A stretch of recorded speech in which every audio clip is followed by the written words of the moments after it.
الله أكبر. الله أكبر.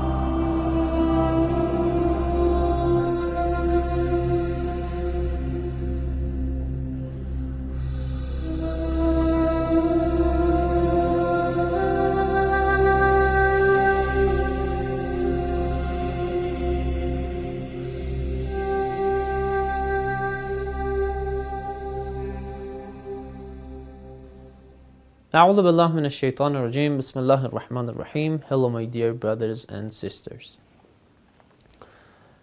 The next thing that would make your prayer void is turning away from direction of Qibla. Even turning away your face from direction of Qibla. If you intentionally turn away from Qibla in somehow that if someone sees you, he wouldn't consider you facing Qibla, this prayer is considered void.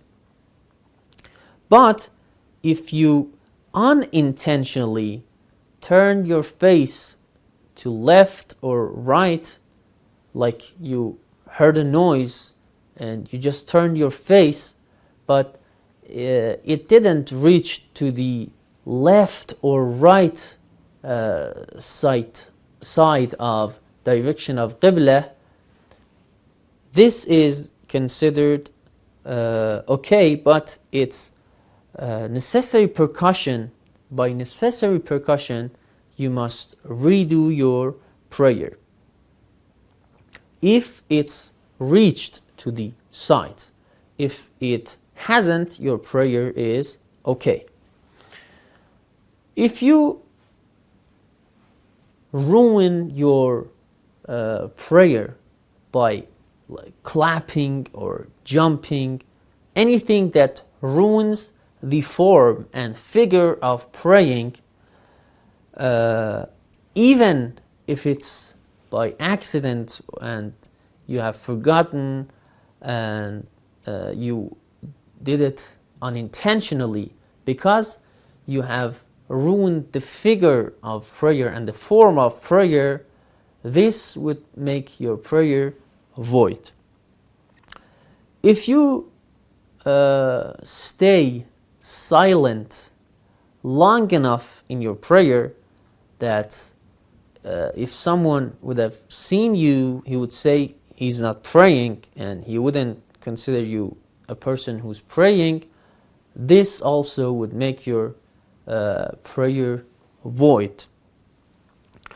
And another thing is that leaving and breaking your necessary prayer and wajib prayer, breaking it is considered haram, and you're not allowed to break your prayer.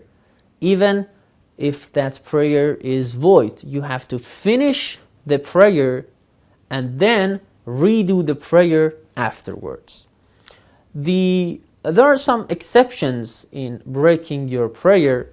For example, if your life is in danger, or your money and your wealth is in danger. For example, if your house is burning and you're standing here praying, it's not okay.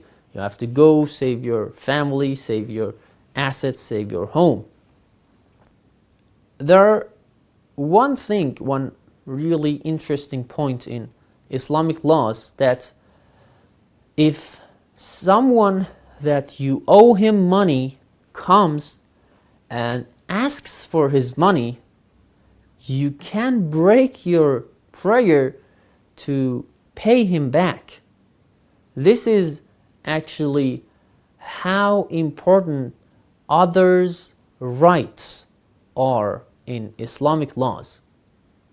So if someone comes to you, you're praying, he asks you for the money you owe him, and you have time for breaking your prayer and doing it and you wouldn't miss the time, you have the time to do your prayer again, it is acceptable, and you can break your prayer, pay him his money, and do your prayer afterwards.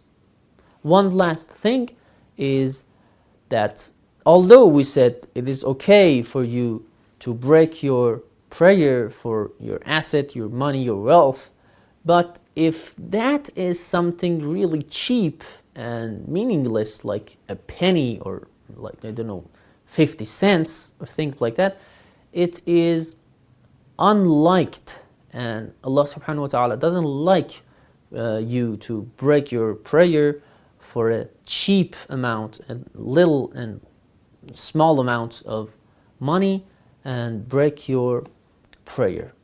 We will inshallah continue our lessons about prayer. Wassalamu alaikum wa rahmatullahi wa barakatuh.